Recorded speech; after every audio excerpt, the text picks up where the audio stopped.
Many more IEMs have been released and announced over the past couple of weeks, and in today's bite-sized audio episode, we'll cover 6 of them. Hey friends, Tim here, welcome back to another video on SeeAudio, and yes, we're covering 6 new IEMs announced and released over the past couple of weeks or so. I know that the last episode of bite-sized audio was a while ago, my apologies. There has been a lot of new releases and announcements, but they've been so sporadic and spread out that it's hard to put it together in the same news video. Now this news video might be a little bit shorter than the other news video because even though I have 6 new IEMs to talk about, there's really not too much information on majority of these. So bear with me.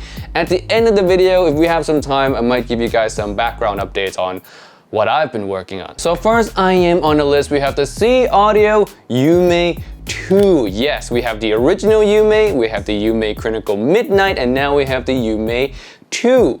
Yes, Chi-Fi love to reuse popular old names. I think that's a trend we're all familiar with. So the original Yume I personally really like and a lot of people love as well because of its natural tuning. The bass is really well done, a little bit on the modest side, but it gives a clean separation from the mid-range. The mid-range feels nice and open, and for the time that the Yume was released, a tuning like that was pretty rare in IEM of a lower price point. Nowadays it's more common, like for example Moondrop True or 7Hz Zero, but back in the day Yume was really special and stood out, and that's what people bought it for. The only issue it has is in the treble area being not so well extended and also not displaying a lot of details or sense of stage either. In comes the Yume Midnight by Critical that fixes a lot of the treble issues that the original Yume has, gives it a better sense of details and soundstage, while at the same time trying to keep the beautiful mid-range that people love on the original. It did succeed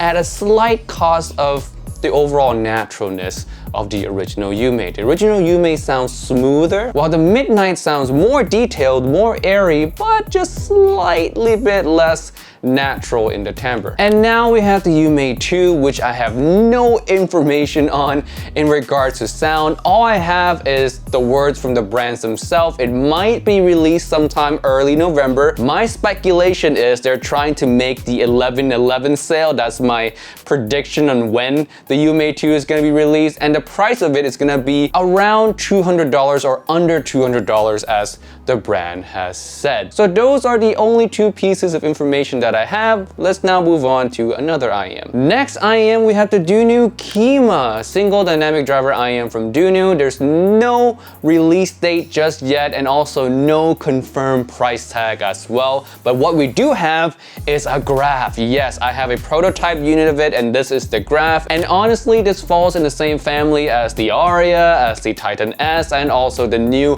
Heart Mirror Pro and T2 DLC as well. Very similar style of tuning, though I would say from my experience testing the prototype, now the final release, I have no clue what the final release may be, but testing the prototype, it sounds better than both the Aria and the Titan S. The upper mid-range is more even and smoother overall than the Titan S, and in the treble area, the Kima doesn't have this kind of grainy feeling that the Aria has. So it is a slight improvement over both the Aria and the Titan S. Not a huge improvement, a slight improvement. We'll still have to see what the real unit sounds like. If they price this around $100, I think I'll be fine with that. $100, I'll be fine with that. If they price this like $120, $130, that starts to be a no territory for me personally. $100 or a little bit under, that's the sweet spot. Next is another Dunu IEM. We have the SA6 Ultra edition, the SeeAudio X Dunu collaboration. Now this one I truly have no information on. I only have the accessories that it might come with according to Dunu themselves. It has the Hawk Pro mini cable and potentially the Kony foam tips. I'm sure we'll get more news here in the next couple of weeks or so because I think most brands are trying to release their IEMs on 11/11, you know, the big sale day, the big shopping day of Chi-Fi 11/11. So as more news come out, I'll give it to you guys in a community post or something. Next up, we have a Tanchjim IM, and we do have a picture of this one. This one is called the Kara. Now, we covered a Kara in 2-3 episodes ago when they had this kind of blurry pre-production picture. Now we have an actual branded picture that's posted on Tanchjim's own Facebook themselves. So, yeah, that's about all I have for it. Really, there's no other information on this IM. It looks budget, you know, it doesn't look super expensive, so maybe around $50 or under, that's what I'm guessing, just judging by how this looks. No graph, no release date, no price, but you know, that's just my guess. It looks budget to me, so maybe we have another budget contender. Who knows? Speaking of Tanchjim, the Ola Base Edition is now out. It's been out for a couple of weeks. I have not bought one yet, but maybe soon in the future. That one just kind of slipped my mind. My apologies. The next two, we have limited edition of already existing IEMs. The first one being 7Hz Timless AE edition. Yes, the blue Timless. Now, this does have a slight tuning difference, being that the sub bass is boosted 4 dB. Oh my god! Wow! Yeah, that's the only difference. And also besides getting a whole new color. Yeah, if you're into blue.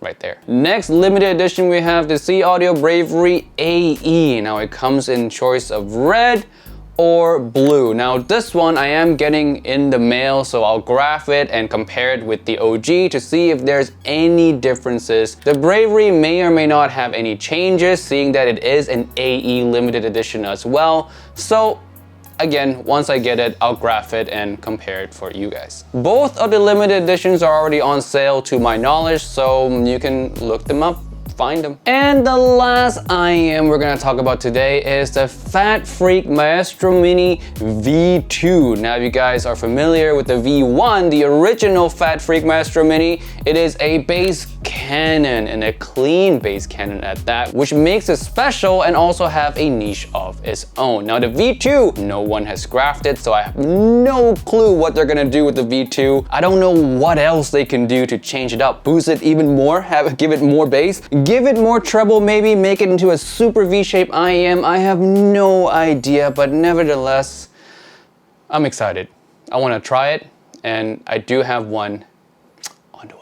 Now for some background, some update on some stuff I've been working on. So one, I've been working on this graph tool here. I've been trying to graph everything that I have in my collection and put it on. It's not done yet, it's still a long ways away. I still have maybe like 50 more IEMs to graph before I can truly publish it to you guys. I mean, it's up, you guys can use it now, but it's incomplete and some graphs are wrong. So it's just an incomplete version right now. So if you catch any errors on it, it'll be fixed at a later date. And the second project I've been working on is an EQ database. Yes, I want to EQ a lot of IEMs that can use just a little bit of EQ to make it tremendously better. And yeah, with all of that being said, thank you so much for watching. Thank you for all the patience of waiting for a video. This month is a really busy month, as you can tell from the 2 projects that I have.